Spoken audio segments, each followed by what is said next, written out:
السلام علیکم ورحمۃ اللہ وبرکاتہ۔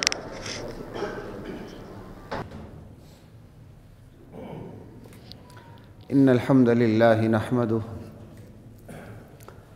ونستعینہ ونستغفرہ ونؤمن بہ ونتوکل علیہ ونعوذ باللہ من شرور انفسنا ومن سیئات اعمالنا من يهد الله فلا مضل له ومن يضلل فلا هادي له ونشهد أن لا إله إلا الله وحده لا شريك له ونشهد أن محمدًا عبده ورسوله أما بعد فأعوذ بالله من الشيطان الرجيم بسم الله الرحمن الرحيم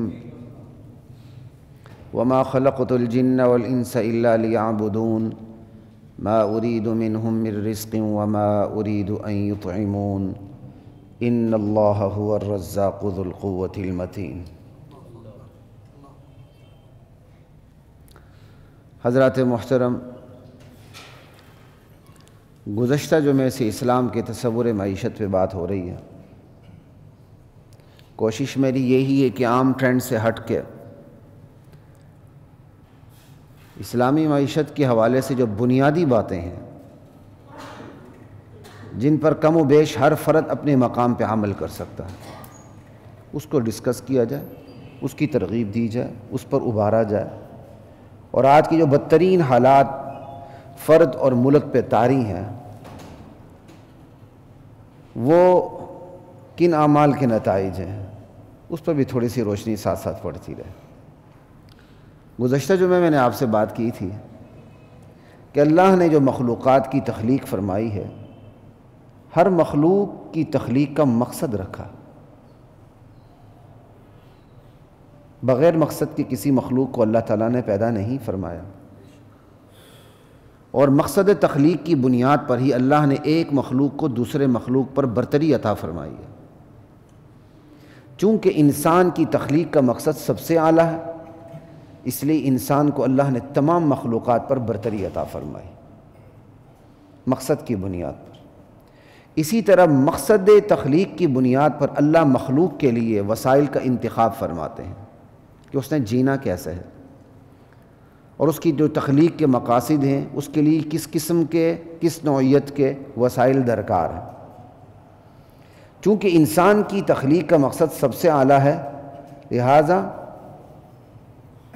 اس مقصد کے لیے جو وسائل ہیں وہ بھی سب سے اعلیٰ ہیں، اپنے معیار میں بھی، اپنی مقدار میں بھی۔ مقدار اور معیار دونوں میں اعلیٰ ہے، اور لامحدود وسائل ہیں، لیکن ان لامحدود وسائل میں اللہ نے حلال و حرام کی تقسیم کر دی ہے۔ اسی حلال و حرام کی وسائل کی حلال و حرام کی تقسیم میں جینا ہی امتحان ہے، یہی معیشت۔ یہاں تک بات مکمل ہو چکی تھی، خلاصے کے طور پر میں نے آپ کو بتا دیا تاکہ پیچھے سے ربط قائم ہو جائے۔ معیشت کے بارے میں تصور کیا ہے اور اس کا مفہوم کیا ہے؟ معاشی فلاح، معاشی کامیابی کا مفہوم یہ ہے کہ انسان کے ساتھ جو ضرورتیں لگی ہوئی ہیں وہ سہولت سے پوری ہوتی رہیں، یہ ہے معاشی کامیابی کا مفہوم۔ وہ ضرورت کے ساتھ، وہ سہولت کے ساتھ پوری ہوتی رہیں۔ سیاست و حکومت کا مطلب اور مفہوم بھی یہی ہے۔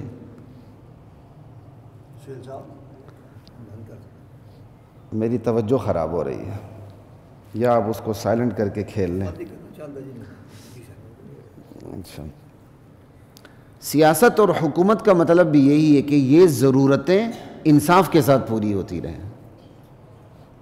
یعنی معاشی کامیابی کا مفہوم کیا ہے کہ انسان کی ضرورتیں سہولت کے ساتھ پوری ہوتی رہیں، اور سیاست اور حکومت کا مطلب یہ ہے کہ یہ ضرورتیں انصاف کے ساتھ پوری ہوتی رہیں۔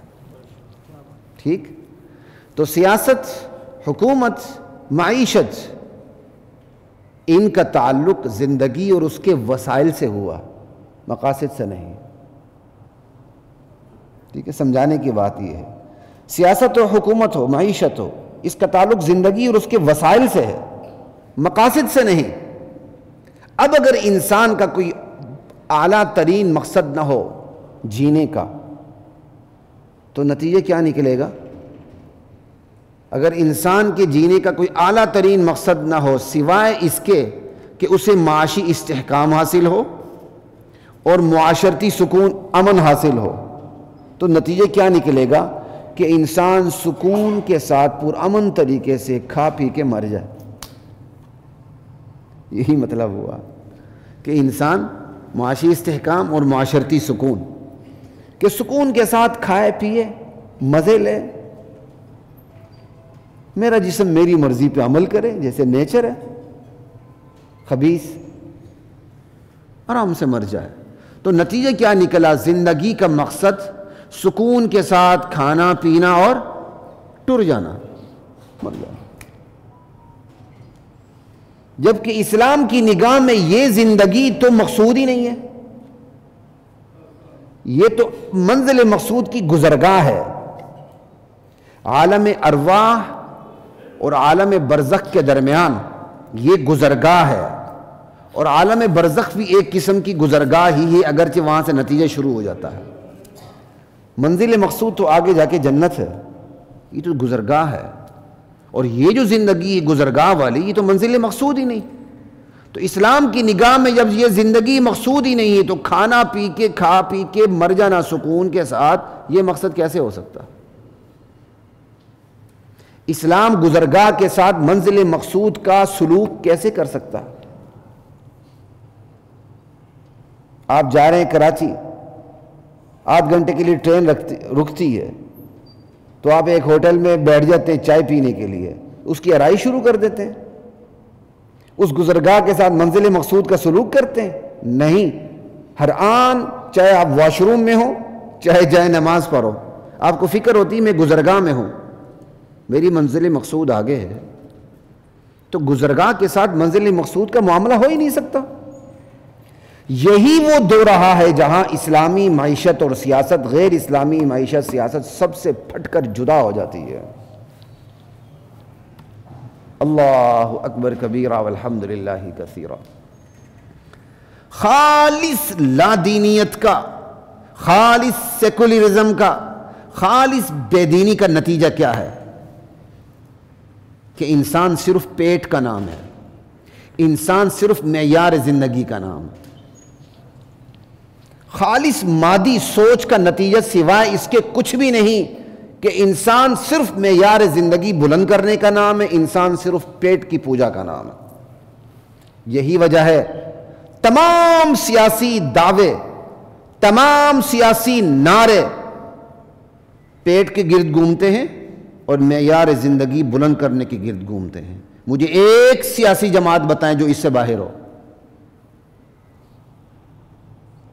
ہم آپ کا معیار زندگی بلند کر دیں گے، ہم آپ کو روٹی کپڑا مکان دے دیں گے، اس سے باہر نہیں ہے، اس کا انکار نہیں ہے بھائی، یہ مقصد نہیں ہے، ٹھیک ہے نا۔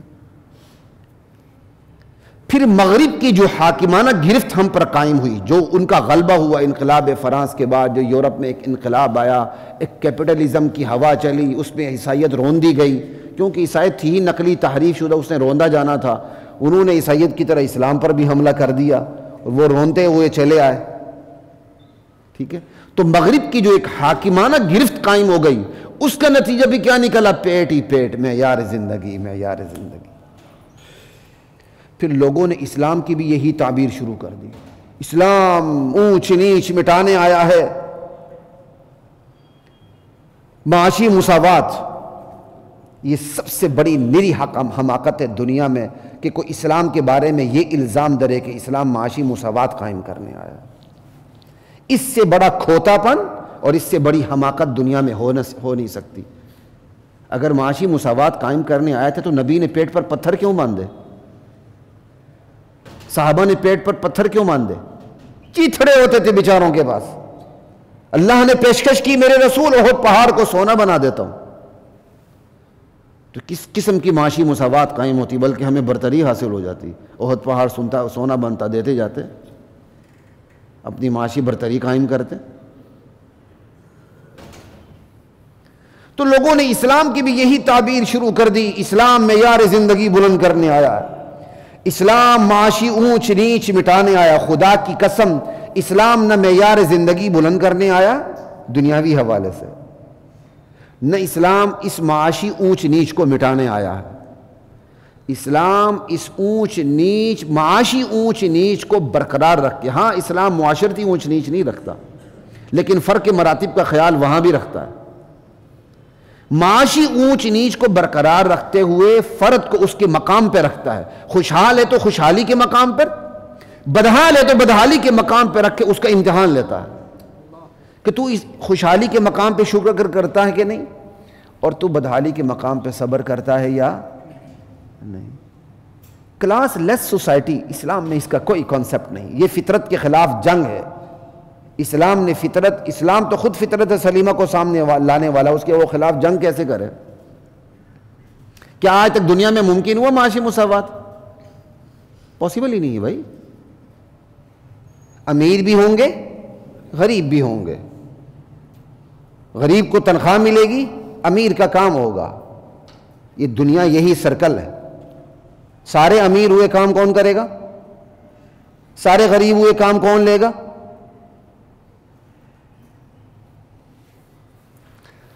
تو اسلام اس لیے نہیں آیا.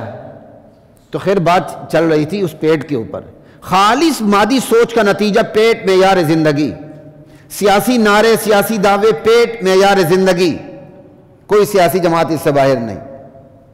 مغرب کی حاکمانہ گرفت کا نتیجہ معیار زندگی پیٹ. جن لوگوں کی نظر میں اس زندگی کا کوئی آگا پیچھا نہیں، کوئی آغاز و انجام نہیں، وہ معاشی اور سیاسی حوالے سے خواہ کتنی ہی ترقی کر جائیں، وہ کھا پی کر مر جانے سے آگے کیا سوچ سکتے ہیں؟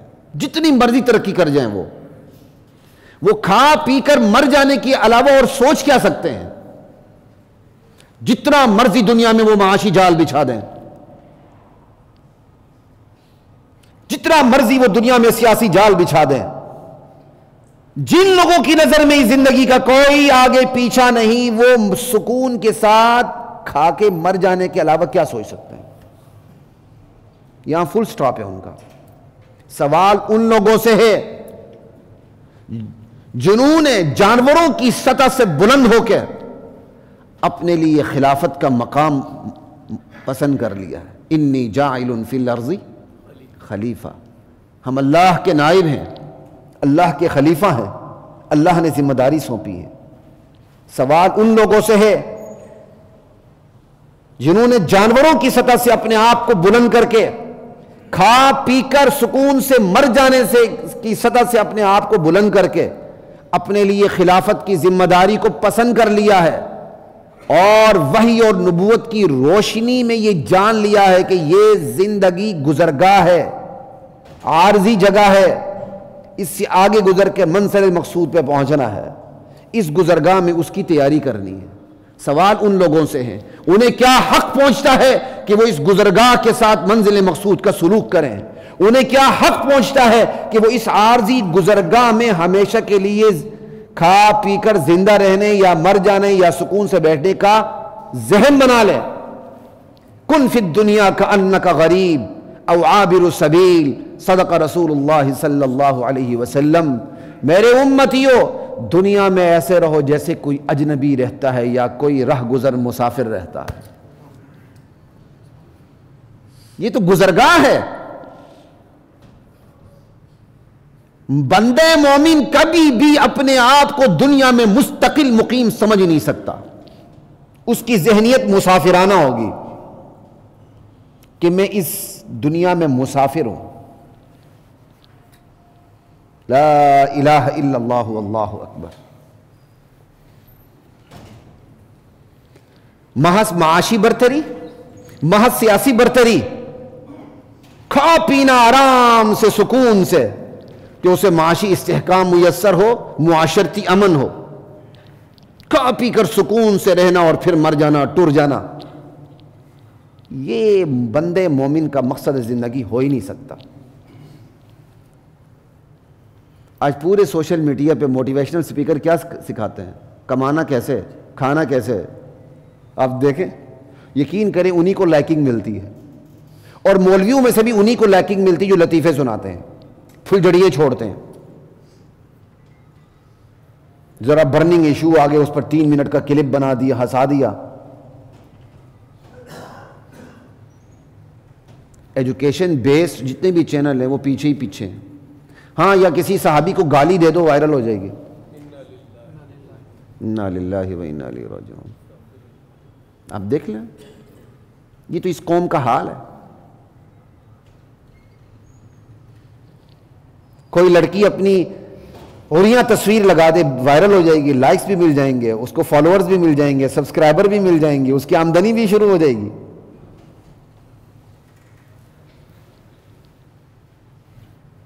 انا للہ و انا الیہ راجعون. جو تھوڑی بہت لڑکیاں ڈرتی ہیں اور نقاب پہن کے رنگ برنگے برقعے اور رنگ برنگے نقاب پہن کے اور رنگ برنگے فیشن کر کے دین کی بات کرتی ہیں ٹک ٹاک.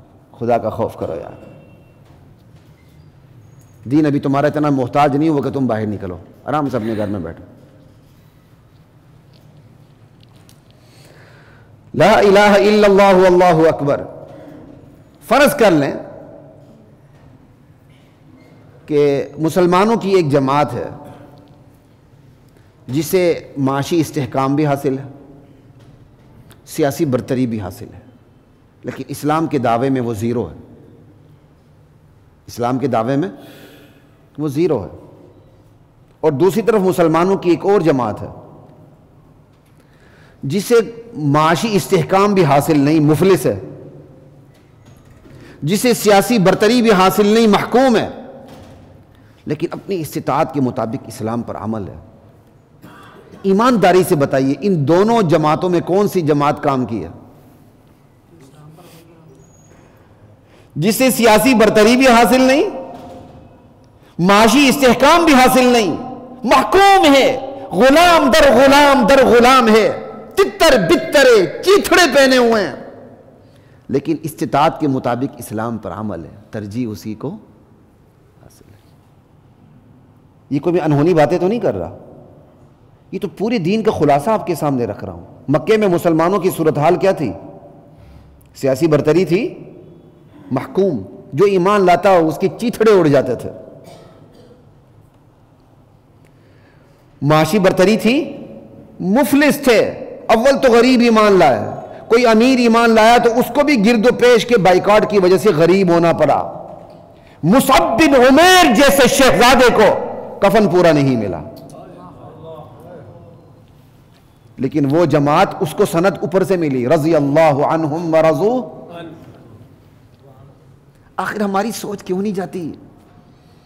ایک جماعت ہے نام کی مسلمان، اسے سیاسی برتری بھی حاصل ہے، معاشی استحکام بھی حاصل ہے، عمل میں زیرو ہے، اور دوسری طرف نہ سیاسی برتری نہ معاشی استحکام، لیکن اپنی استطاعت کے مطابق عمل، وہ ہیرو ہے اللہ کے ہاں، وہ مقبول ہے اللہ کے ہاں.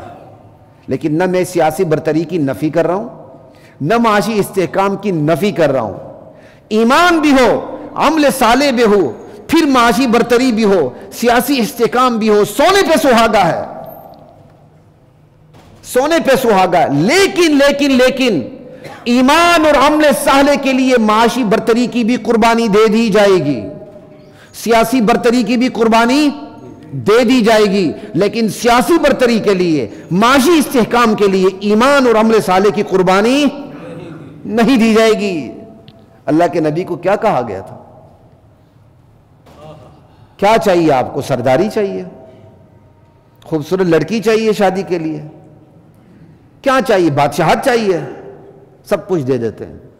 کہا ایک ہاتھ میں سورج دوسرے ہاتھ میں چاند رکھ دو پھر بھی میں باز آنے والا نہیں. یعنی سیاسی برتری بھی مل رہی تھی، معاشی استحکام بھی، لیکن بدلے میں ایمان اور عمل صالح کا، ایمان اور عمل صالح کی قیمت پہ یہ سودا ہو رہا تھا. اللہ کے نبی نے یہ سودا منظور نہیں فرمایا، کیونکہ اللہ کو یہ سودا منظور نہیں تھا. اللہ اکبر، لا الہ الا اللہ. ایمان اور عمل صالح کے لیے معاشی استحکام کی بھی قربانی دی جائے گی، سیاسی برتری کو بھی چھوڑ دیا جائے گا، لیکن سیاسی اور معاشی استحکام کے لیے ایمان اور عمل صالح کو چھوڑا نہیں جائے گا. تو پھر مقصود کیا بنا زندگی کا؟ زندگی کا مقصود مومن صالح بننا، مومن صالح بننا، اور یہ اس کامل دین کا وہ زندہ معجزہ ہے، اس کامل دین کا یہ وہ زندہ معجزہ ہے کہ اس پر شاہ و گدا، حاکم محکوم، امیر فقیر، تونگر و تنگ دست، بدحال و خوشحال، سب پر اس دین کی راہیں یکساں طور پر کھلی ہیں، جو جتنی ترقی کرنا چاہے کرتا چلا جائے۔ اگر اسلام نے سیاسیات اور معاشیات کو مقصد بنا لیا ہوتا تو پھر اس کا مطلب یہ ہوتا کہ اس دین نے پوری انسانیت کے تمام حالات کا احاطہ ہی نہیں کیا، یہ ناقص دین ہوتا، کیونکہ ہر وقت سیاسی برتری ممکن نہیں، ہر وقت معاشی برتری ممکن نہیں، اور جبکہ اسلام نے حکم دے دیا سیاسی اور معاشی برتری کا، اس کا مطلب اسلام کیا ہوا؟ ناقص ہو گیا۔ اسلام نے ایسا حکم دے دیا تکلیف ما لا یطاق، جو طاقت میں ہی نہیں ہے۔ یہی وجہ ہے کہ انبیاء کی دعوت اور محنت کا رخ براہ راست ایمانیات کی طرف رہا ہے، مومن صالح بننا براہ راست ایمانیات کی طرف رہا ہے۔ لیکن اس کا یہ مطلب نہیں کہ انبیاء کو سیاسی اور معاشی ہدایات نہیں ملی، انبیاء کو سیاسی ہدایات بھی ملی جو امت تک ڈیلیور ہوئی، انبیاء کو معاشی ہدایات بھی ملی جو امت تک علمی اور عملی دونوں حوالوں سے ڈیلیور ہوئی۔ نہ سیاسیات کا انکار ہے نہ معاشیات کا انکار ہے، لیکن سوال اس کے سٹیٹس کا ہے کہ اسلام جو معاشی اور سیاسی ہدایات آپ کو دیتا ہے مومن صالح کے ساتھ ساتھ، اس کا سٹیٹس کیا ہے؟ اس کا سٹیٹس وسائل کا ہے، مقاصد کا نہیں ہے۔ وسائل مقاصد کے لیے ہوتے ہیں، مقصد مومن صالح بننا ہے۔ اس کے لیے جو سیاسی احکامات ہیں وہ کیوں ہیں؟ تاکہ سیاسی برتری ہو تو اچھی طرح مومن صالح بن جائے، آپ کو سہولت مل جائے۔ اگر حکومت میں ہی اسلام ہوگا تو مومن صالح بننا کتنا آسان ہوگا۔ آپ کی نظر خیانت کرے گی، آپ کے ساتھ کوئی دھوکہ کرے گا، آپ کے ساتھ کوئی بے انصافی کرے گا، آپ کے ساتھ بے انصافی ہوگی، آپ کا کام صرف چیخنا ہے، انصاف آپ کے دہلیز پہ ہوگا۔ یہ نہیں کہ آپ انصاف کے اداروں کے دہلیز پر پوری عمر رگڑ دیں پھر بھی آپ کو کچھ نہ ملے۔ انا للہ و انا الیہ راجعون۔ اللہ آپ لوگوں میں ایسے بندے پیدا کرے جو اس ادارے کے پورے سٹرکچر کو تبدیل کر کے رکھ دیں۔ اس سٹرکچر کے ہوتے ہوئے خدا کی قسم صحابہ بھی آپ کو انصاف نہیں دے سکتے۔ اس سٹرکچر کے ہوتے ہوئے، انصاف کے اس فارمیٹ کے ہوتے ہوئے، انصاف کے اس پیراڈائم کے ہوتے ہوئے، خدا پاک کی قسم صحابہ بھی آپ کو انصاف نہیں دے سکتے، جو غلاموں کے لیے بنایا گیا تھا۔ اور ایز اٹ از قیامت پاکستان کے بعد اس کو ہم نے قبول کر لیا، اور آج تک یہ امت رگیدی جا رہی ہے یہاں۔ لا الہ الا اللہ۔ جو انصاف کی بات کرتے تھے وہ بھی الیکٹیبلز کو لے آئے، کل تک جن کو لٹیرا کہتے تھے ان کو بھی انہوں نے عہدے دے دیے۔ کس منہ سے بات کرتے ہیں؟ ہم کسی جماعت کے نہیں ہیں، لیکن جو جماعت انصاف کی بات کرتی پھر انصاف پہ قائم رہتی۔ آپ کے پاس سرمایہ نہ ہو آپ کو سیٹ مل سکتی ہے؟ باتیں ہیں، میں اپنی موضوع سے کہیں ہٹ نہ جاؤں، میں اپنے موضوع پر ہوں۔ موضوع بھی ایک تو تھوڑا سا ٹیکنیکل ہے، لیکن میری کوشش ہوتی اس طرح بات کروں کہ ایک عام انسان بھی سمجھ جائے اس کو۔ لا الہ الا اللہ واللہ اکبر۔ تو بات کس پہ ہو رہی تھی شروع سے؟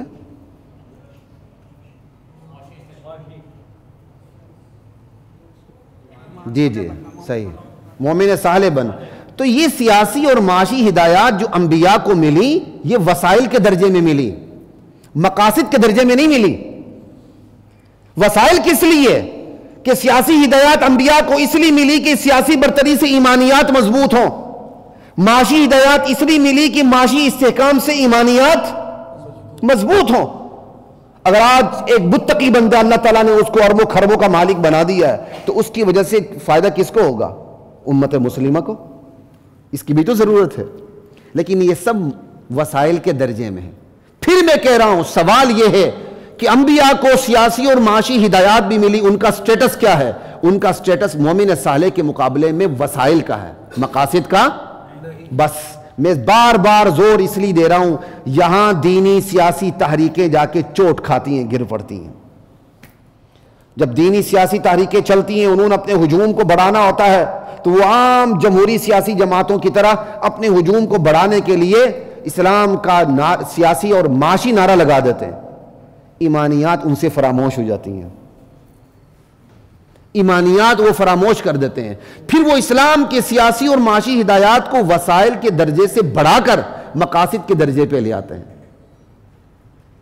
ان سے ایمانیات فراموش ہو جاتی ہیں۔ یہی وجہ ہے بعض دینی سیاسی جماعتیں بالکل سچی نیت کے باوجود وہ جب معاشی اور سیاسی ہدایات کو اسلام کے وسائل کے درجے میں نہیں رکھتی، بڑھا دیتی ہیں، وہ ایمانیات کو یوں فراموش کر دیتی ہیں کہ پھر ان کی تربیت نظریات پہ ہوتی نہیں، پھر وہ سیاسی اور معاشی امبریلا کے نیچے ان طبقات کو بھی لے آتے ہیں جو سراسر صحابہ کے دشمن ہوتے ہیں، ختم نبوت کے دشمن ہوتے ہیں، زندیق اور مرتد ہوتے ہیں، ان کو بھی وہ اپنی سیاسی امبریلا کے نیچے لے آتے ہیں اور اتحاد امت کی ڈرامہ بازی کرتے ہیں۔ ایمانداری سے بتائیں، جو اللہ کے رسول کا نہیں میرا اور آپ کا ہو سکتا؟ ایمانداری سے بتائیں، جو اللہ کے رسول کے سسر ابو بکر کا نہیں ہے، جو اللہ کے رسول کے داماد عثمان کا نہیں ہے، جو اللہ کے رسول کے سسر عمر فاروق کا نہیں ہے، وہ میرا اور آپ کا ہو سکتا ہے؟ نہیں ہو سکتا۔ یہی تو ایمانیات ہیں۔ ایمانیات توحید سے شروع ہوتی ہیں، صحابہ تک جاتی ہیں۔ تو بالکل سچی نیت کے باوجود وہ دینی سیاسی جماعتیں جو معاشی اور سیاسی ہدایات کو وسائل کے سٹیٹس پہ نہیں رکھتے، مقاصد کے سٹیٹس پہ لے آتے ہیں، تو پھر ہوتا کیا؟ ان سے ایمانیات فراموش ہو جاتی ہیں۔ انا للہ و انا الیہ راجعون۔ مغرب نے وسائل کو مقاصد بنا لیا، کھا پی کے مر جانے کو مقصد بنا لیا، تو خدا نے ان سے کیسا انتقام لیا؟ خدا نے ان سے یوں انتقام لیا کہ مقاصد فراموش کر گئے، جانوروں کی سطح پہ آ گئے، زندگی کے آغاز و انجام پر نظر ڈالنے کی بجائے جو بیچ کی گزرگاہ ہے یہ زندگی، اس پر ٹک گئے، اسی کو مقصد بنا لیا کہ مقصد کیا ہے؟ دنیا میں جینا، معیار زندگی بلند کرنا، کمانا، مر جانا، بس پیٹ۔ وہ اس پہ آ گئے۔ یہ خدائی انتقام تھا ان سے، اور یہ آج کی صورتحال قرآن کریم کی آیت کی بہترین تشریح ہے۔ وَلَا تَكُونُوا كَالَّذِينَ نَسُوا اللَّهَ، ان لوگوں کی طرح نہ ہو جانا جنہوں نے اللہ کو بلا دیا۔ فَأَنسَاهُمْ أَنفُسَهُمْ، اللہ نے ان سے یہ انتقام لیا، اللہ تعالیٰ نے ان کی ذاتوں کو ان کے لیے بلا دیا۔ وہ خدا فراموش ہو گئے تو اللہ نے تعالیٰ ان کو خود فراموش کر دیا۔ اب ان کو پتہ ہی نہیں کہ ان کی زندگی کا مقصد کیا ہے، وہ کس نے بھیجا ہے، کیوں آئے، کیا کام ہے، اب بس یہی کھا پی کر مر جانا۔ یہ سورۃ الحشر، ایسے مشکل سوال نہ کیا کریں، ویسے بتا دیا، قرآن کی یاد نہیں رہتی کہاں ہے۔ سورۃ الحشر ہے، اس کا آخری رکوع ہے۔ وہ مشہور آیت ہے نا، هو اللہ الذی لا الہ الا ہو، یہ وہی رکوع ہے۔ لا الہ الا اللہ، اللہ اکبر۔ اللہ بخشے، میرے والد صاحب فرمایا کرتے تھے رحمہ اللہ، کسی حافظ سے کوئی بات پوچھا، وہاں پہ یہ کہاں ہے، وہ بتا نہ سکتے، کہتے یار رمضانی حافظ ہو تم۔ میرے ایک استاد مجھے کہنے لگے ایک دفعہ، کہ وہ حافظ نہیں تھے، کہنے بہت بڑے عالم تھے، بہت بڑے عالم، آج بھی میں نے ان کی جوتوں میں رکھ کے سیکھا ہے بہت کچھ ان سے۔ تو کہنے لگے خلیق ہمیں جو آیات کا پتہ ہوتا، ہمیں پتہ ہوتا یہ آیت کہاں ہے۔ میں کہا استاد یہ گستاخی معاف، ہمارے پاس 6666 یا اس سے کم و بیش اوپر نیچے آیات ہیں، آپ کے پاس چند آیات ہیں، آپ کو تو پتہ ہوگا۔ ہمیں وہ 6 سے 7 ہزار آیات میں تلاش کرنی پڑتی ہیں، تو وہ پھر ہنسے۔ لا الہ الا اللہ۔ تو یہ بھی فگر عجیب سا ہے، 6666، بس آگے پیچھے ہو سکتا ہے، کوئی بڑی بات نہیں، ٹھیک ہے نا جی۔ تو بات یہ ہے کہ اللہ نے ان سے انتقام یہ لیا کہ وہ مقاصد کو بھول گئے، ٹھیک ہے۔ انسان کی سب سے بڑی کمزوری یاد رکھیں، اس کا پیٹ ہے۔ پیٹ انسان کی سب سے بڑی کمزوری ہے، اور پیٹ بھر جائے تو اس کے بعد انسان کی سب سے بڑی کمزوری اس کی شرمگاہ کے تقاضے ہیں۔ یہ انسان کے اندر دو بڑی کمزوریاں ہیں، انہی دو کمزوریوں کو کارل مارکس نے، اشتراکی فلسفے نے، سرمایہ دارانہ نظام نے فوکس کیا، ان دو کمزوریوں کو دبانے کی بجائے ابھارا۔ اشتراکی نظام کو پڑھ لیں، نتیجہ کیا ہے؟ بے لگام پیٹ، بے شرم شرمگاہ۔ پورے سرمایہ دارانہ نظام کو آپ آپریشن کر لیں، سرجری کر لیں، انالیسس کر لیں، آپ کو نیچے ریزلٹ کیا نکلے گا؟ بے لگام پیٹ، بے شرم شرمگاہ۔ دونوں میں فرق یہی ہے کہ ایک ریاست ہاتھ میں پکی پکائی روٹی دیتی ہے اور دوسرا خود ہی کماتا ہے جس طرح مرضی کمائے۔ ایک کے ہاں ڈیمانڈ سپلائی کی کھلی آزادی، دوسرے کے ہاں ڈیمانڈ سپلائی کا تصور ہی نہیں ہے۔ وہ ایک الگ بات ہے کہ یہ ہوا کیسے۔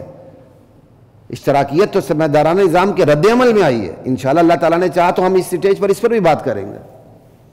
رد عمل میں آئی، بڑی برائی بن گئی، اس لیے اللہ تعالیٰ نے اشتراکیت کو پہلے مٹا دیا۔ اشتراکی والے بڑے خطرناک ہوتے ہیں، جیسے آپ کا چائنا ہے، روس ہے، یہ یورپ سے زیادہ خطرناک ہے۔ یورپ کے لوگوں میں پھر بھی کچھ رحم ہوتا ہے، ان لوگوں کے دل میں رحم نہیں ہوتا۔ ایک بات یاد رہی، کہتے نا شہد سے میٹھی، ہمالیہ سے اونچی، پتہ نہیں دریا کا سمندر سے گہری ہماری دوستی، لکھ لعنت، یہ ساری باتیں غلط ہیں۔ یہ جو ملک دیوالیہ ہوتا جا رہا ہے، اس کے پیچھے کون ہے ذرا دیکھیں۔ اس کے پیچھے تو ہم ہی ہیں، لیکن ہم نے جن سے قرضہ لیا وہ کون ہے جو ہمیں چھوٹ نہیں دے رہا؟ یورپ پھر بھی چھوٹ دیتا ہے، امریکہ پھر بھی چھوٹ دیتا ہے، چائنا دینے کے لیے تیار نہیں ہے۔ اسی چائنا کی وجہ سے سری لنکا دیوالیہ ہوا، اور ہم اسی چائنا کی وجہ سے آج اس صورتحال پہ کھڑے ہیں۔ شہد سے میٹھی تو ہمالیہ سے اونچی تو پتہ نہیں سمندر سے گہری، عجیب عجیب یہاں ہماری ڈکوسلے ہیں، خدا کی قسم۔ لا الہ الا اللہ واللہ اکبر۔ تو بات یہ ہو رہی تھی انسان کیا کہ دو بڑے کمزوریاں ہیں۔ انسان کی سب سے بڑی کمزوری اس کا پیٹ ہے۔ پیٹ بھوکا ہونا تو کوئی زنا بھی نہیں کرتا، نہ کر سکتا۔ پیٹ بھر جائے، خدا کے لیے اوپر خاموش رہیں، پیٹ بھر جائے تو دوسری بڑی کمزوری اس کی شرمگاہ کے تقاضے ہیں۔ انسان انہی دو کمزوریوں کی وجہ سے اپنے اخلاق کا سودا کر لیتا ہے، اپنے کردار کا سودا کر لیتا ہے، اس کی ساری خوبیاں صفات ملیم میٹ ہو جاتی ہیں۔ سرمایہ دارانہ نظام نے، اشتراکی نظام نے انہی انسان کی انہی دو کمزوریوں کو دبانے کی بجائے ابھارا، اور ایسے ابھارا کہ پیٹ اور شرمگاہ کا نعرہ ہی سامنے آ گیا۔ اشتراکی نظام کا نتیجہ دیکھیں، سرمایہ دارانہ نظام کا نتیجہ دیکھیں، پیٹ اور شرمگاہ کے تقاضے پورے کرتے ہیں، بس تو جیسے بھی پورے ہوں۔ جبکہ اسلام نے انسان کی انہی دو کمزوریوں کو قابو میں رکھنے کی کوشش کی۔ ہائے، ہم اسلام کو مانتے تو ہیں، جانتے نہیں۔ کاش ہم جان جائیں۔ وہ لوگ جانتے ہیں، مانتے نہیں ہیں، کاش وہ مان جائیں۔ ہم مانتے ہیں، جانتے نہیں کہ اسلام ہمارے ساتھ کتنا رحم دل ہے۔ اسلام نے انسان کی ان دو کمزوریوں کو دیکھا اور اس کا علاج بھی کیا انبیاء کے ذریعے۔ اللہ کے نبی علیہ السلام کا فرمان ہے، میں عربی عبارت کیا ہے، بخاری کی حدیث ہے، عن سہل بن سعد رضی اللہ تعالی عنہ قال قال رسول اللہ صلی اللہ علیہ وسلم۔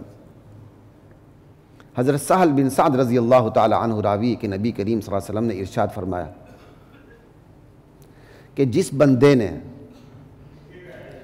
دو جبڑوں کے درمیان جو چیز ہے اس کی مجھے ضمانت دے دی، اور دو ٹانگوں کے درمیان جو چیز ہے اس کی مجھے ضمانت دے دی، میں اس کو جنت کی ضمانت دیتا ہوں۔ پہلے الفاظ یاد نہیں آ رہی، ما بین لحییہ وما بین رجلیہ اضمن لہ الجنہ۔ ہاں، من یضمن لی ما بین لحییہ وما بین رجلیہ، جس نے مجھے دو جبڑوں کے درمیان جو چیز ہے زبان، اس کے غلط استعمال نہ کرنے کی ضمانت دے دی، اور دو ٹانگوں کے درمیان شرمگاہ۔ یہ عربی کا انداز ہے، اسلوب۔ ہمارے ہاں ذرا یہ اسلوب عجیب سا بن جاتا، لیکن اسلوب عربی کا ہی مقدم ہے، اسلام اس میں اترا ہے۔ جو شرمگاہ کی ضمانت دے اور جو دو جبڑوں کے درمیان زبان، اس کے غلط استعمال نہ ہونے کی ضمانت دے، شرمگاہ کے غلط استعمال نہ ہونے کی ضمانت دے، میں اسے جنت کی ضمانت دیتا ہوں۔ یہ بعض لوگ اس کی تشریح کیا کرتے ہیں، زبان کا غلط استعمال، غیبت نہ کریں، گالی نہ دیں، یہ بھی ٹھیک ہے، لیکن یہاں صرف بات ہے زبان کا غلط استعمال، چاہے وہ جیسا بھی ہو۔ یہی زبان کا چٹخارا ہے جو پیٹ تک پہنچتا ہے۔ یہ زبان کا چٹخارا کیا ہے؟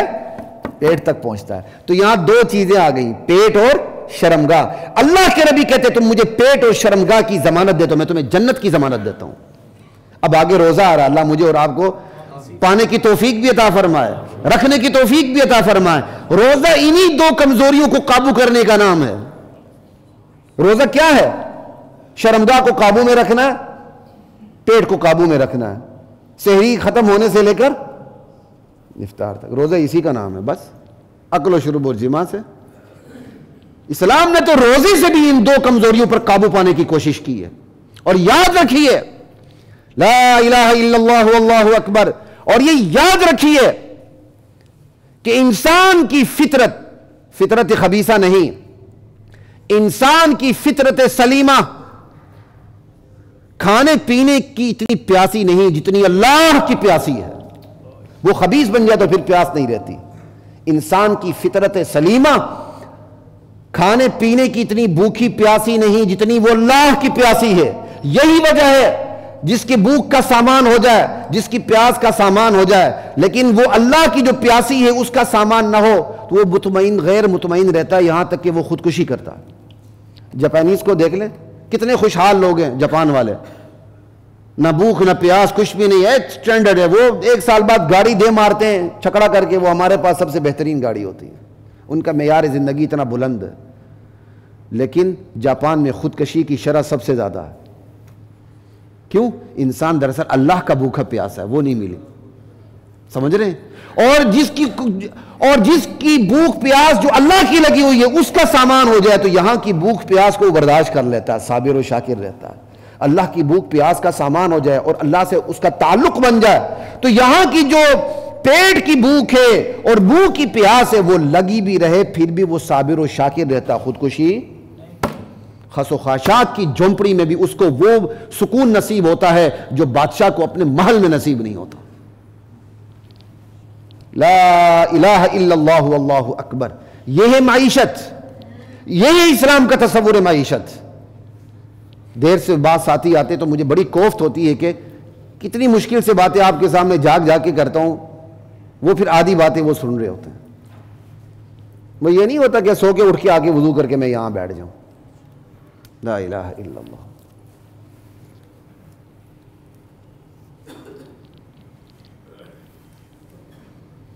یہ ہے معیشت. معیشت کیا ہے؟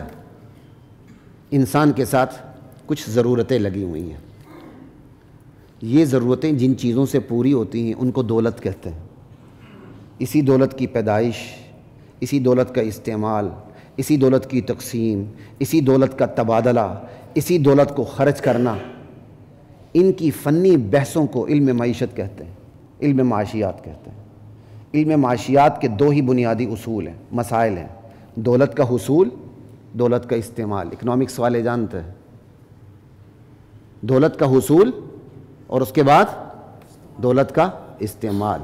اسلام بھی جب معیشت پہ بات کرتا ہے تو انہی دونوں کی روشنی میں بات کرتا ہے, دولت کا حصول, دولت کا استعمال. ہاں وہ اپنی اصطلاح رکھتا ہے. دولت کا حصول کسب مال, پتہ نہیں آج کا روپوں پہ لکھا ہوا کہ نہیں, پہلے لکھا ہوتا تھا ضیاء کے دور میں کسب حلال, آج کل بھی لکھا ہے پتہ نہیں, دیکھا نہیں. اصول رزق, اچھا, کسب حلال ہے عبادت, ٹھیک ہے نا. اللہ اکبر کبیرہ والحمد للہ کثیرہ. اسلام بھی اسی پہ بات کرتا ہے, دولت کا حصول یعنی کسب, دولت کا استعمال یعنی انفاق. میں نے اس لیے ان کی بات کی کہ اسلام ان دونوں اصطلاحات کو قرآن میں بہت استعمال کرتا ہے. انفاق تو انفقوا انفقوا انفقوا, انفاق اسلام میں رسوخ و پختگی, ایمان اور نماز کے بعد سب سے زیادہ جس چیز پر منحصر ہے وہ انفاق ہے. اقیموا الصلاۃ آتوا الزکاۃ, جو ایمان میں راسخ ہونا چاہیے وہ خرچ کرے. یہ بات یاد رکھیں. تو اسلام بھی ان دو پہ بات کرتا ہے, لیکن فرق ہے. غیر اسلامی معاشی فلسفے جب دولت کے حصول اور اس کے استعمال پہ بات کرتے ہیں تو فوکس دولت کے حصول کو کرتے ہیں, کسب پہ کرتے ہیں, کسب مال پہ. اسلام جب اپنے معاشی اصول پہ بات کرتا ہے تو دولت کے حصول پر بات کرنے کی بجائے دولت کے استعمال پہ بات کرتا ہے. خرچ کرو خرچ کرو, زور وہ انفاق پہ دیتا ہے. کتنی الٹ بات ہے. بظاہر کیا لگتا ہے بھائی, دولت حاصل ہوگی تو خرچ ہوگا, تو پھر تو حصول پہ زور دینا چاہیے. اسلام یہ نہیں کرتا. اسلام دولت کے حصول پہ زور دیتا ہی نہیں, دولت کے استعمال پہ زور دیتا ہے, انفاق پہ زور دیتا ہے. وجہ آپ سمجھیں, جس ہستی نے انسان جیسی مشین بنائی ہے, وہ یہ مشین چلے گی کیسے, کون بتائے گا؟ وہی بتائے گا. انسان نے جب معاشی اصول بنا لیے, اس نے دولت کے حصول کو فوکس کیا, کسب مال کو فوکس کیا, اور اللہ نے انسان بنایا دولت کے استعمال کو فوکس کیا, کسب پہ بات ہی نہیں کی. کس کسب پہ بات کی وہ آگے جا کے بات ہوگی. لا الہ الا اللہ.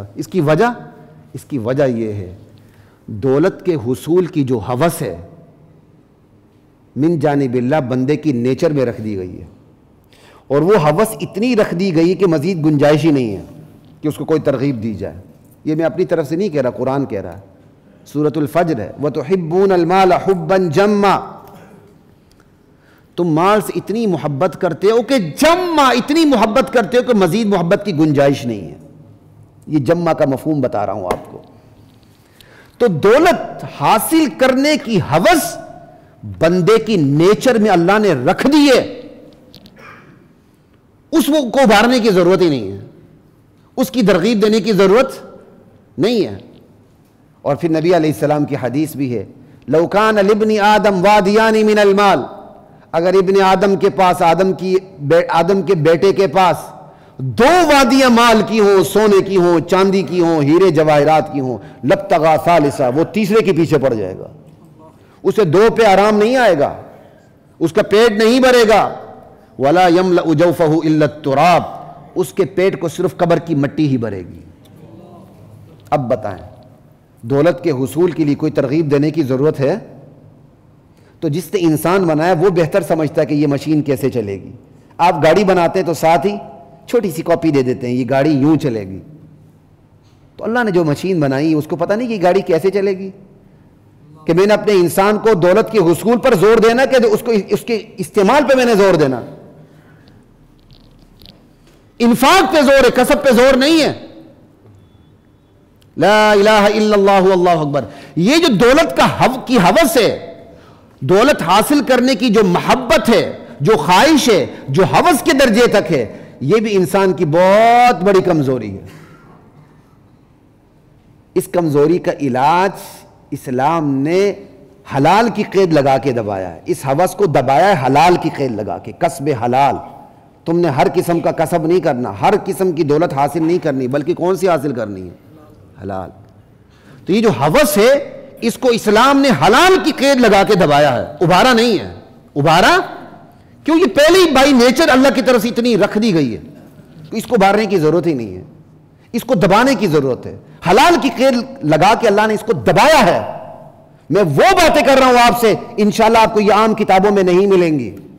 اس لیے نہیں کر رہا ہوں کہ اپنی بڑائی کا اظہار کروں, اس لیے کر رہا ہوں کہ جا کے کتابیں بھی کھول لیں, اور اس لیے کر رہا ہوں کہ آپ شوق سے سنیں اور عمل کی نیت سے سنیں. لا الہ الا اللہ واللہ اکبر. ہمارے ہاں چل سو چل نہیں ہوتا, ایک کتاب پکڑ لی تھے چل سو چل. لا الہ الا اللہ. اب یہ انسان کی بہت بڑی کمزوری ہے. اس کمزوری کا علاج اسلام نے کیا ہے, جبکہ غیر اسلامی معاشی فلسفوں نے اس کمزوری کا علاج نہیں کیا. اس کمزوری کو ہاتھ میں لے لیا, اس کو ابھارا, اس کو اٹھایا. یہاں تک کہ غیر اسلامی معاشی فلسفوں نے صاف کہہ دیا انسان صرف پیٹ کا نام ہے, انسان صرف معیار زندگی بلند کرنے کا نام ہے. تمام قومی, بین الاقوامی, سیاسی, سماجی, معاشی, معاشرتی اقدار پیٹ کے گرد چکر لگاتی ہیں بس. یہ انہی کا کہا ہوا جملہ ہے نا, ہر انسان کی ایک قیمت ہے, چھوٹی قیمت پر نہیں بکے گا تو بڑی قیمت پہ جا کے بک ہی جائے گا. وہ تو میتھمیٹیکل فارمولا سمجھتے ہیں اس کو. پھر ہمیں گالی بھی دیتے ہیں وہ, یہ تو پاکستانی اپنی ماں بیچ دیتے ہیں, اور ہم نے اپنی مائیں بیچی ہیں. اعتراف کریں نا, بیچی ہیں, ڈالر پاؤنڈ پر بیچی ہے بھائی. آپ یہ کیا کر رہی ہے امریکہ میں؟ ہم نے تو بیچی ہے, کیوں انکار کرتے ہیں؟ ہم جس سطح پہ آ چکے ہیں اس سطح کا اقرار کریں. بدترین سطح پہ آج ہم ہیں. لا الہ الا اللہ. غیر اسلامی معاشی فلسفوں نے انسان کی اس کمزوری جو دولت کی ہوس ہے اس سے فائدہ اٹھایا، کہا انسان صرف پیٹ کا نام ہے. اب یہ قومی، بین الاقوامی، سماجی، سیاسی، معاشی، معاشرتی نعرہ ہے، اور یہ نعرہ اتنا طاقتور ہے دنیا کی کوئی حکومت، کوئی سیاسی جماعت اس نعرے کے بغیر عوام کو منہ نہیں دکھا سکتی. جو سیاست، جو حکومت آتی ہے وہ یہی نعرہ لگاتی، تمہارا معیار زندگی بلند کریں گے، تمہارے پیٹ کا سامان کریں گے. یہ نعرہ اتنا طاقتور ہو چکا، اس کے بغیر وہ عوام کو منہ نہیں دکھا سکتی. اور اسی دولت کی ہوس کو ابھارنے کا نتیجہ ہے اقربا پروری عروج پر ہے، ذخیرہ اندوزی عروج پر ہے، چوری ڈکیتی عروج پر ہے، جیل، رشوت، فریب، دھوکہ، فراڈ عروج پر ہے. یہ کام صرف فاقہ کش نہیں کرتے، جس کو بھوک لگی ہو تو اس نے ڈاکہ مار لیا. فاقہ کش تو بھوک لگے ڈاکہ مار لے، جا کے پولیس مقابلے میں اڑ جاتا ہے. بڑے بڑے پڑھے لکھے اور ایسے ڈاکے مارتے، ایسی انجینئر ان کی کیا کہتے ہیں فنکاری ہوتی ہے، پورے ملک کو دیوالیے کر جاتے ہیں، پھر بھی معصوم ہوتے ہیں، دوبارہ تخت سلطنت پر آ جاتے ہیں کہ ہم تمہارے عزیز ہم وطنوں، ہم ہی تمہارے محسن ہیں، مددگار ہیں، ہم درد ہیں، ہم قدم ہیں، ہم دم ہیں، جو مرضی لگا لے. اسی دولت کی ہوس کا نتیجہ جو فاقہ کشوں سے خوشحال لوگوں تک لامحدود ہے، اسی دولت کی ہوس کو ابھارنے کا نتیجہ دیکھیں افراد سے اقوام تک لامحدود ہے. فرد کو نوچ رہا ہے، قومیں قوموں کو نوچ رہی ہیں، جنگ کی وجہ سے یا جنگ کا داؤ استعمال کر کے، یا جنگ کے دباؤ کا داؤ استعمال کر کے، یا صلح کا داؤ استعمال کر کے، یا امداد کا داؤ استعمال کر کے. یہ تمام داؤ پیچ آج قومیں ایک دوسرے پر آزما رہی ہے، پیچھے دولت کی ہوس ہے. بس لوٹ کھسوٹ ہے، نوچنا ہے، قوم کو نوچ رہی ہے امداد کے نام پہ. آپ اسی IMF اور دنیا کے مالیاتی اداروں کو دیکھ لیں، کہتے ہوئے شرم آتی ہے کہ اصل تو قصور ہمارا ہے نا کہ ہم نے کیوں لیا، پاکستان بنا ہم سود میں غرق ہو گئے. ایسا ہے؟ لیکن کیا وہ بھی تو بطور انسان ان کی بھی کوئی ذمہ داری نہیں تھی؟ وہ امداد کے نام پر ہمیں نوچ رہے ہیں، ہم سے لے کے ہمارے بچوں کا پیٹ کاٹ کے اپنے بچوں کو پال رہے ہیں. کیا ہے؟ کسب دولت کی ہوس، اس کو ابھارنے کا نتیجہ. اگر دولت کی ہوس کی بجائے دولت کے استعمال کو فوکس کیا جاتا، چاہے وہ اسلام لاتے نہ لاتے، یہ دنیا بھی جنت بن جاتی. یہی وہ مقام ہے جہاں جا کر اسلام کے معاشی اصول کی قدر آتی ہے. جو دولت کے استعمال پہ زور دیتا ہے، دولت کے حصول پہ زور دیتا ہی نہیں. وہ کسب مال پہ زور نہیں دیتا، وہ انفاق پہ زور دیتا ہے. کیوں؟ جس پر زور دیا جائے ترقی اسی میں ہوتی ہے. آپ دولت کے حصول پہ زور دیں گے تو اندھادھند حصول ہی ہوگا، استعمال نہیں ہوگا. آپ استعمال پہ زور دیں گے تو حصول بھی استعمال کے لیے ہوگا. پہلی بات. اور دوسری بات یاد رکھیے گا، جب دولت کے استعمال پہ زور ہوگا تو پھر دولت کے حصول کے وقت ظلم کی فکر ہوگی کہ مجھ سے کوئی ظلم نہ ہو. میں ملک ہوں، ملک کو نوچ رہا ہوں. میں فرد ہوں، فرد کو نوچ رہا ہوں. میں فاقہ کش ہوں، خوشحال کو نوچ رہا ہوں، یا میں خوشحال ہوں، فاقہ کش کو نوچ رہا ہوں. پھر وہ نوچے گا نہیں، کہے گا میں کما ہی خرچ کرنے کے لیے رہا ہوں، تو مجھے نوچنے کی کیا ضرورت ہے. وہ ظلم نہیں کرے گا. اور اسی طرح جب وہ کمانے کے لیے خرچ کرنے کے لیے کمائے گا، انفاق کے لیے کسب کرے گا، پھر وہ حرام کام بھی نہیں کرے گا کہ جیسی ڈیمانڈ ویسی سپلائی. مارکیٹ میں زنا کی ڈیمانڈ ہے، چلو زنا سپلائی کرتے ہیں. لواطت کی ڈیمانڈ ہے، لواطت سپلائی کرتے ہیں. برہنہ لباس کی کیا کہتے ہیں ڈیمانڈ ہے، برہنہ لباس فیشن کے نام پہ سپلائی کرتے ہیں. وہ نہیں کرے گا. وہ کہے گا نہ، میں نے تو کمانا ہی خرچ کرنے کے لیے، تو کیوں نہ میں حلال و حرام کی پابندی کروں. اور جب وہ خرچ کرنے کی نیت سے کمائے گا تو پھر جبرن خرچ بھی نہیں ہوگا، رضامندی سے خرچ ہوگا. پھر ایسا نہیں ہوگا کہ جبری طور پر لے لیا جائے.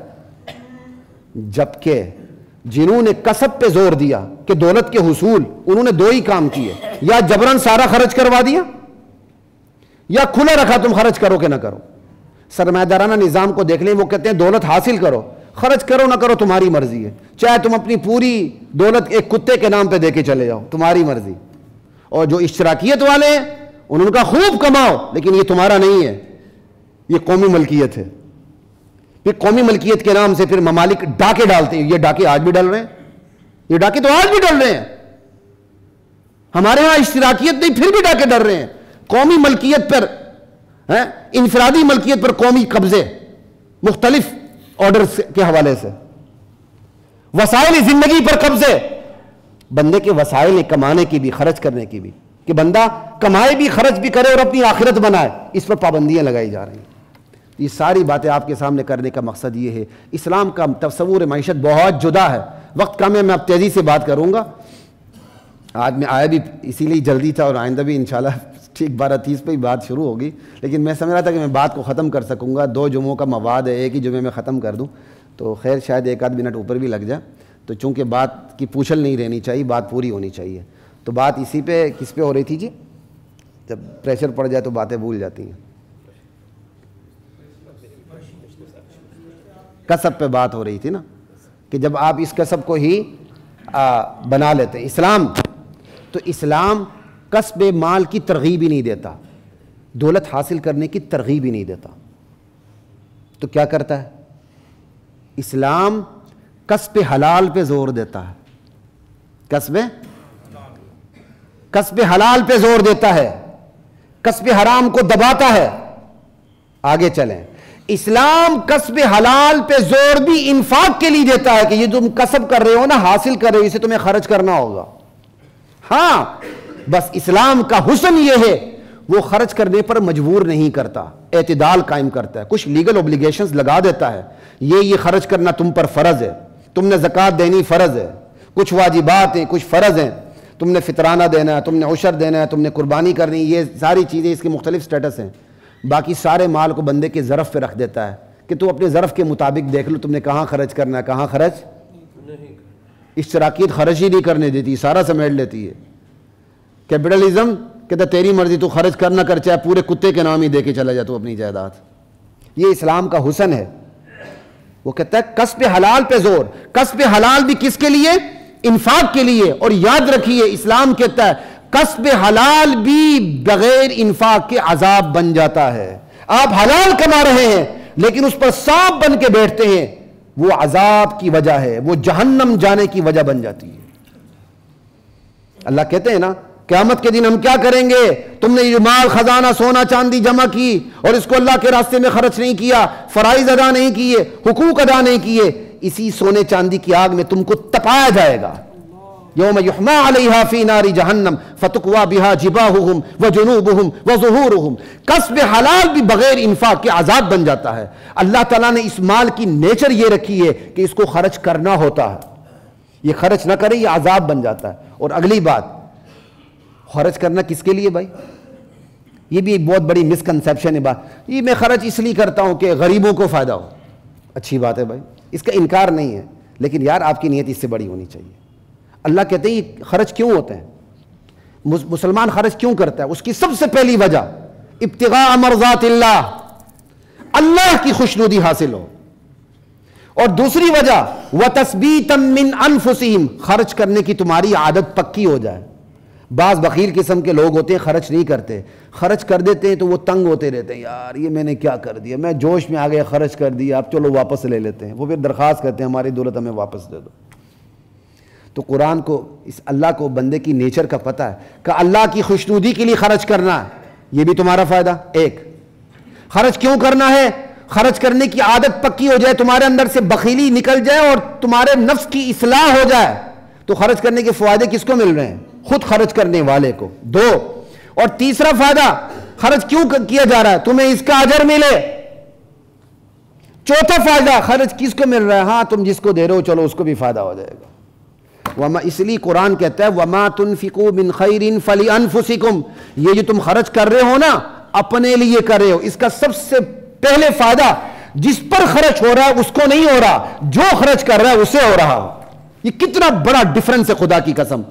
قرآن بار بار کہتا ہے تم جو خرچ کرتے ہو اس کا فائدہ تم جس پر خرچ کرے اسے نہیں ہوتا، تم جسے زکوٰۃ دے رہے اسے نہیں ہوتا، تم جسے صدقہ دے رہے اسے نہیں ہوتا، بلکہ تمہیں ہوتا ہے پہلا فائدہ اللہ کی تمہیں رضا حاصل ہو جاتی ہے، دوسرا فائدہ تمہارے اندر سے بخیلی نکل جاتی ہے، تمہیں اطمینان اور ایمان اور سکون مل جاتا ہے، تیسرا فائدہ تمہیں جنت ملتی ہے، اللہ کی رضا ملتی ہے، اور تم جتنا خرچتے ہو اس سے تمہیں 10 گنا 20 گنا 100 گنا جتنا اللہ چاہے تمہیں دنیا میں بھی ملتا ہے، تمہیں آخرت میں ملتا ہے۔ یہ خرچ کرنے کے فائدے تمہارے لیے، تم سے زکوٰۃ وصول کرنے والے کے لیے نہیں ہے، تم سے صدقات وصول کرنے والے کے لیے نہیں ہے۔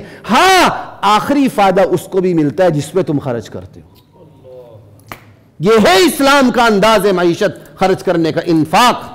ہائے کاش ہمیں اس کی سمجھ لگے۔ جب ہمیں سمجھ لگے جو میں خرچ کر رہا ہوں اس میں میرا فائدہ ہے تو ہم آدھی دولت کی اپنی اگر لٹا دیں، افسوس نہ ہو بلکہ کیا ہو، خوشی ہو۔ یہی تھا ابو درداء نے بہت بڑا باغ جس پہ کھجور کے اتنے درخت تھے جو ابھی مجھے یاد نہیں، بہت پہلے میں آپ کو سنا چکا ہوں، غالباً سینکڑوں درخت تھے، اللہ کے نام پہ دے دیا۔ جب اللہ کے نبی نے یاد پڑی اللہ قرضہ مانگتا ہے، ابو درداء نے کہا یا رسول اللہ اللہ قرضہ مانگ رہا ہے۔ ہاں ابو درداء اللہ قرضہ مانگ رہا ہے، یا رسول اللہ گواہ رہی ہے میں نے اللہ کو اپنا باغ قرضے میں دے دیا۔